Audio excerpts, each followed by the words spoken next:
Welcome back to Dealmakers Conversations, where we sit down with M&A-minded business leaders to talk about how they run their organizations and their thoughts on deal making. In this segment, we take you behind the scenes to a successful exit of a well-known Nashville company, Confirmation, and its $430 million sale to Thomson Reuters. We think you'll like this conversation with founder Brian Fox. Hey, Brian, thanks for joining us today. Yeah, thank you, Dustin. I appreciate it. So, Brian, you sold Confirmation at Thomson Reuters in a fairly large deal. First, what was the elevator pitch for Confirmation, in terms of what it does, and then how did this deal come about? So Confirmation created electronic audit confirmations. And essentially what that means is we are a secure clearinghouse between accounting firms and banks. And we facilitate the communication of secure information back and forth. So auditors need information, banks need to provide that information. And we establish the secure clearinghouse globally to do that. So how did that come about? One of the things that our system does is we provide efficiency, but we also help identify financial fraud. So we help take fraud out of the financial process. As you take fraud out of the process, what brought you to Thomson Reuters' attention? So really, I'd had the company. I started it, 19 years previously, and had been on Thomson's radar screen for quite a while. Really, all the big players, all the big strategics, and you run into them at the conferences. You talk to them about potential strategic partnerships and those kind of things. So over the years, we just ended up building a relationship really with all the strategics in the tax and accounting space. And so that was certainly what got us on their radar screen. So as you went through this process, were there any surprises during the deal that maybe you weren't anticipating? Really, no major surprises. I would say that you never know where they're going to drill down on. Right, each company kind of has their own hot buttons, just like when you're raising money, each investor has their own hot buttons, whether it's technology or marketing or how you're going to sell it. And so, with each of the companies that went through the process, and we did run a formal process, they each had their own hot buttons per se. And so for us, the key was just making sure we were prepared and had the in-depth background and ability to answer those questions in each of those functional areas, because again, you don't know which one they're going to zero in on. Brian, were you looking to sell the company? Were you actively shopping it, or was this something where they approached you and said, hey, we've been working with you for a while and we think that you'd be a great fit to be part of us? We actually got approached, and it wasn't actually by Thomson Reuters. So we actually got approached by Wolters Kluwer, who is Thomson Reuters' largest competitor in the space. And we had done a private equity minority recap really just about a year prior to that. And like any company, I encourage everybody to network and talk to anybody who wants to learn about your business. And so in those conversations, we'd always talk to private equity firms or strategics just to give them an update, a half-hour update on how the business is going. And did that with Wolters Kluwer and others. And those conversations seemed to progress. They invited us to New York. They asked if they could come to Nashville to see us. And so we did that. And one of the trips to New York, they said, hey, we'd like to buy you. And we said, well, we're not for sale. We just did this minority recap. The game plan's to really crush it, go forward, 4 or 5 years, and then look to potentially sell it at that point in time. And they said, no, we really are interested. And so we played this dance a little bit where they wanted to know our price. We wanted to know theirs. We weren't going to tell them what our price was, because at that point, that's the ceiling, right, that you're going to get. And but I knew they were serious, and so we hired William Blair out of Chicago to run a formal process with just strategics for us. There were no private equity firms involved in that process. And at the end of the day, we had a lot of interest, and it was about a 9-month typical process. And Thomson Reuters was the one that actually came out on top of that. So we sold officially really 2 years right after we had done the minority recap, even though we weren't on the market per se. One of the things that I've seen in talking to you in the past and looking at your background is that you believe that very, very deeply that it's important for businesses to be built on trust, sort of an extension of the premise behind Confirmation's goal itself, driving fraud out of digital transactions. You mentioned that after you did this deal, you've made some early stage investments last year in 2020 during COVID. How did you gain trust in those business executives? Taking what you learned from what you did with Confirmation into approaching these investments?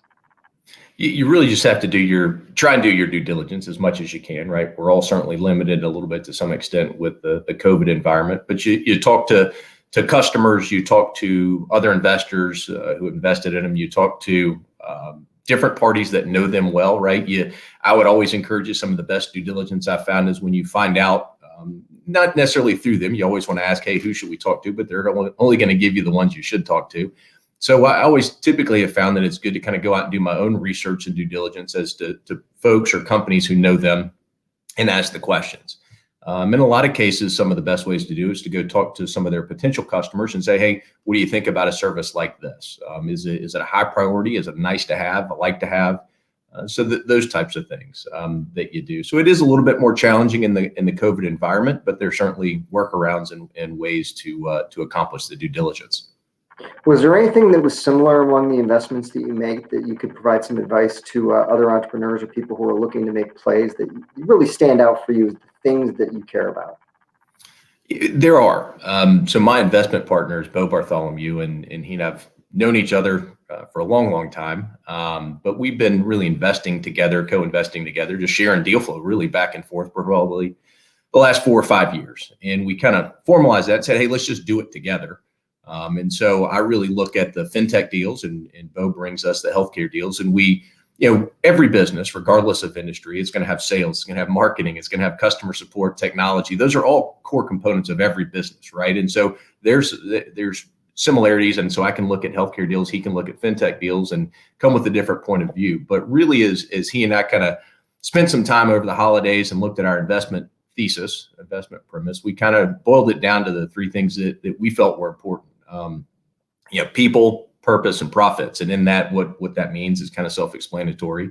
We look for the people, the management team. Do we really believe that these are the folks who can accomplish what they say they're going to do? Are they well positioned? Do we feel like they've got the ability to go do it and accomplish the task, right? Purpose, both his businesses in the healthcare space and mine in the fintech. Ours was always, our unofficial motto was we help the good guys catch the bad guys, and we help catch billions in fraud over the years. So we look for a purpose, not just selling something to sell something. We believe that there's a better investment premise if you find something that has a real purpose, where people wake up on the weekends thinking about how to solve this because it's for the greater good, and where we may even wake up thinking about it in the middle of the night trying to solve a problem. So purpose is important to us, and then ultimately profits. You don't have to be profitable. We've invested in businesses that were pre-revenue. But we want a path to profitability. We want to feel comfortable that you can articulate that path to profitability at a certain point in time. And so those are really the 3 things that we look for as we really do our due diligence and narrow down the businesses that we're going to invest in. Interesting. I like the purpose-driven component. I think that's something that really can help set you apart as you're looking for the plays to make. When you were raising capital for Confirmation, did your approach come into the same type of play? It did. I don't think we formalized it. When you have an idea, you're just out there trying to raise money as best you can. I'd never done it before. I was, I had a couple years work experience. I was in graduate school at Vanderbilt in business school, and so I was really just out there trying to get people to believe in my idea. And I think that passion that I had for being able to solve a real world problem was important. The fact that I'd identified something that nobody else had ever gone out and tried to solve. That was unique. It was also tough because nobody else had ever tried to solve it. So I couldn't point to 2 or 3 or 4 businesses where there was a market. We literally created, I have the first 7 patents on electronic audit confirmation. So we created the market, which is not easy to do. And it was a network model. But certainly, anytime you're going out and raising money, the first folks who are going to invest in you are the people who know you, your family and friends. They're going to invest in you, not really because of the business idea, but because they believe you can accomplish what you say you're going to do. And then when you get to those folks who are a little bit at arm's length, right? Those first angel investors, they're really going to zero in on the business. And so it was often frustrating because I would go in and I would talk to somebody and I'd identified and defined the market. And they said, well, if the market's only that big, it's really not big enough. It needs to be, $1 billion. And gosh, your revenues aren't ramping up fast enough. And so I'd go back and I'd work on the business plan and we'd find market. And then we'd come back and I'd say, well, here's how big the market is and how fast we can grow. And the next investor would say, I don't think you can hit those. That's pretty aggressive growth you got there. I don't believe you can achieve it. So it was like a seesaw. You never could figure out which way you were either too slow or too fast, and it was oftentimes frustrating. But it really did help us hone our business and think about it and figure out what we really did believe we could accomplish. It is funny. I tell people these days, looking back I wrote the business plan while I was at Owen. And looking back at that 5-year business plan, I still don't think today, 20 years in, that we've achieved the 5th-year revenue that I thought we were going to achieve at that point in time. But, entrepreneurs are pretty optimistic people. So, I built an aggressive business plan way back then. Well, Brian, that's great. Finally, before I let you go, talk a little bit about how you see the future, whether it is with, what's happened now that you've sold the business or with the investment plays that you've got. Yeah, I'm really enjoying being able to work with other entrepreneurs. That's something that both Bo and I are finding very rewarding. Both of us are operators. We've each operated businesses for the last 20 years. Bo's had 2 successful exits.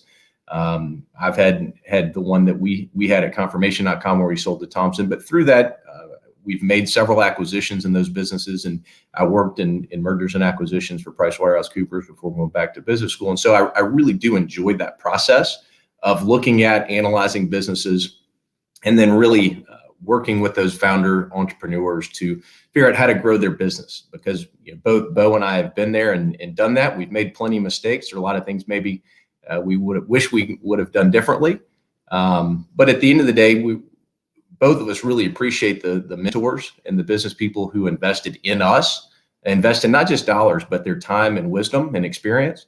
And so we really feel an obligation to give that back. Both of us are Nashville natives. So we love being here in Nashville, don't tend to go anywhere. So we want to continue to invest in the entrepreneurial community here. But really our investments span the globe. We've got investments in Canada to California to London and some in Nashville as well. So we really look all over at different types of businesses. But certainly the environment here in Nashville is fantastic for entrepreneurs and high growth businesses. Excellent. Well, Brian, we appreciate you sitting down with us here at the Dealmakers Conference and sharing your thoughts and your lessons learned, as well as being part of this Nashville community, helping strengthen the ecosystem. Thank you. No, I appreciate it. Thank you, Dustin. Brian, that was great. Thank you so much. And ladies and gentlemen, for our final segment of the day, we sit down with Isaac Addae of Pivot Technology School for a final conversation on equitable investing here in Nashville. We hope you like this. Isaac, hey, thanks for joining us today. We really appreciate you being part of the Dealmakers Conference. Thank you. Thank you, Dustin. Thanks for the opportunity. Glad to be here today. So, Isaac, you are involved in quite a few initiatives around entrepreneurship, leadership, investing in minority communities, facilitating conversations about diversity and inclusion. From your experience, why is it so important to pursue equitable investing in minority-owned businesses and underserved populations? Sure. When you think about what's happening at the national level in terms of unemployment, and you look at communities of color tend to have disproportionately high rates of unemployment. That's across the board, across the country. In my opinion, investing in our communities and giving businesses an opportunity to grow and scale is a way to solve our unemployment crisis. And so I think it's not just important because it's the right thing to do. It's important because we can help more businesses grow, scale, create opportunities in our community, thus helping reduce unemployment. Makes a lot of sense. We're here at the Dealmakers Conference. So what should business owners, investors, and M&A advisors know about that ripple effect of funding those young minority entrepreneurs? Sure. Look, when you fund a minority business, it not only supports that business and helps it grow and helps it scale, that business then can create job opportunities within its community. When you think about your closest network of friends and associates, they tend to look like you. As minority business owners, they're going to be pulling from resources within their communities in terms of filling those jobs. And we've seen that example play out all across the country. So that ripple effect is not just in terms of the business itself, but also its impact on the community in terms of job creation and all other forms of impact that come from minority businesses. And that's why we're all here today, is to strengthen this ecosystem for deal making in the region. It's where we live and work, and the more we can do to strengthen it, the better it's going to be. So as you talk about expanding the venture capital and early stage investing in these companies, it definitely is going to strengthen the M&A ecosystem here in Nashville and other cities across the nation where people are doing it. Talk about how it creates that new pipeline for more companies and deals in that middle market, how it really brings them to fruition.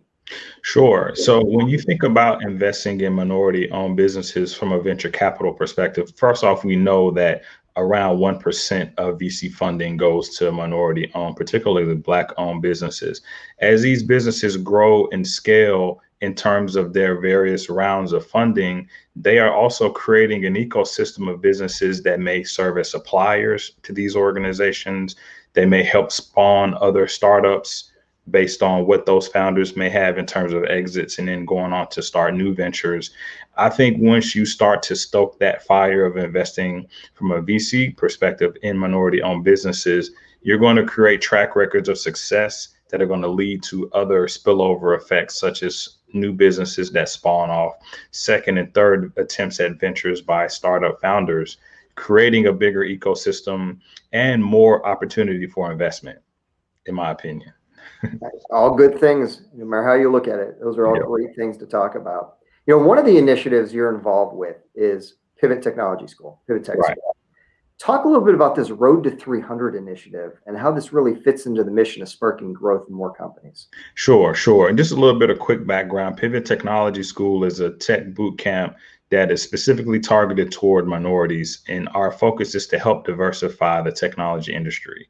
That's our overall goal. When we think about the work that Pivot Tech is doing in terms of supporting our community and helping Blacks primarily, but we're open to all walks of all types of people, but helping folks break into technology, we see that as an important mission. And extending that work, seeking investment opportunity to help grow and scale what we're doing, I think has a ripple effect across the industry.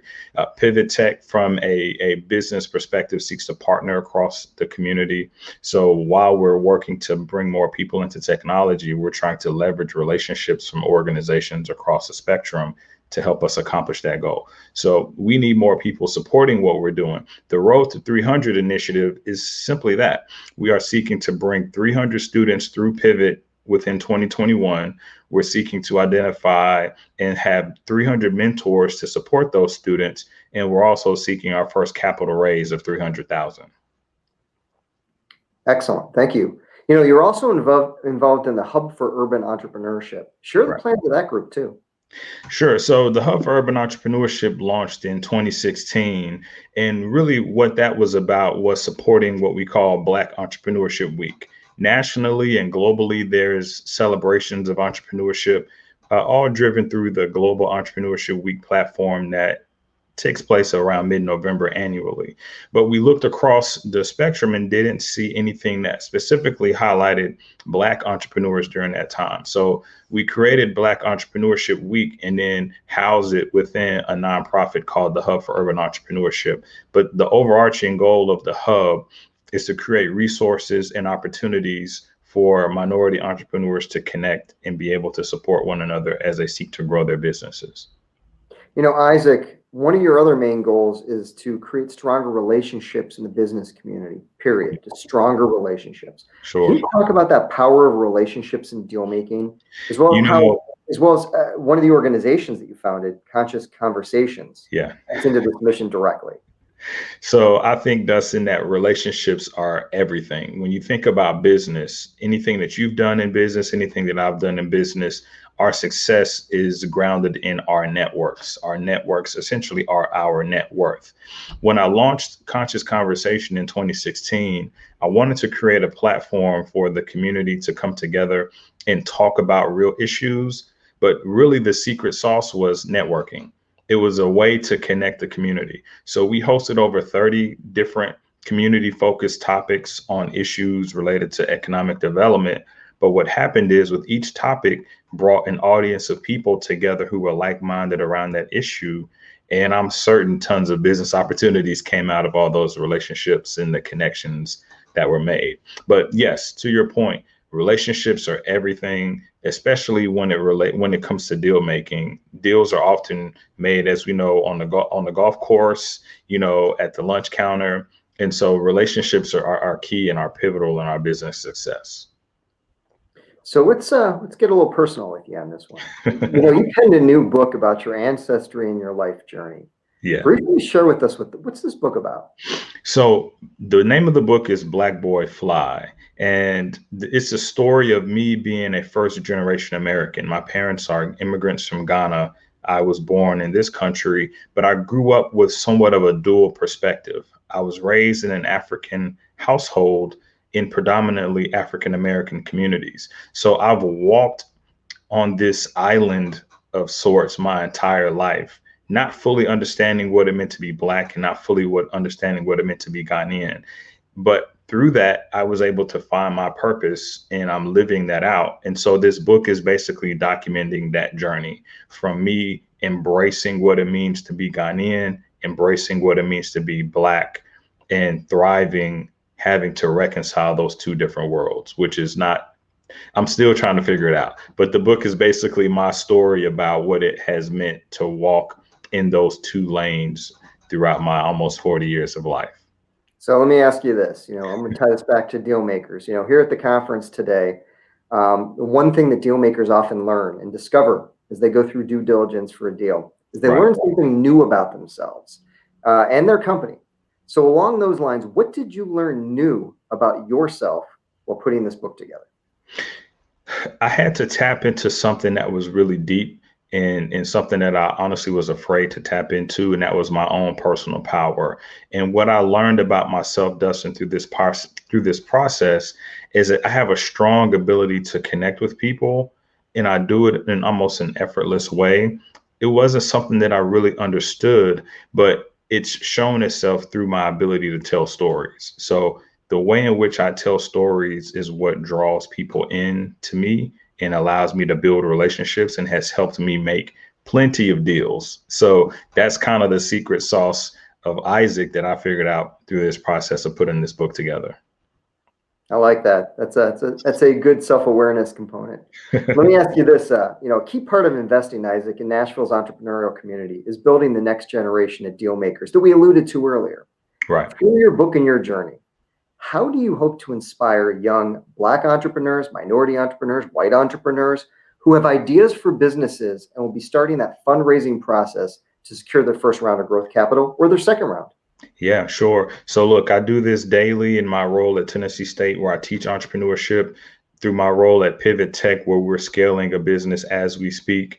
So I'm showing by doing, I'm leading by example. And I hope that anyone out there who's listening to this can see a person who came from a background that didn't necessarily position him to be where he is today and had to overcome and learn deal making and learn business and learn how to build relationships. And so through my success and through my story, I'm hoping to inspire anybody and everybody from all walks of life that they can go on and do the same. But more intentionally, I'm focused on mentoring entrepreneurs. I do speaking, I do consulting. So I'm actually hands-on with a lot of people in the community, helping them figure out how to solve their business challenges and get to the next level. So showing by example, but then also getting my hands in the mix and helping folks figure it out and help them get to the next level.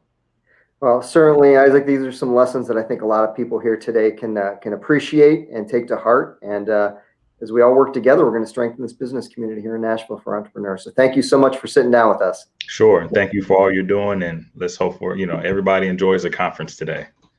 Thank you. Ladies and gentlemen, we hope you enjoyed the day's sessions, speakers, and our Dealmakers conversations with a great Nashville theme. On behalf of Smart Business, our title sponsor, UBS, and all of our great group of sponsors of today's conference, we hope you enjoyed yourself. Thank you for joining us here today. We hope to see you at our after-session cocktail reception.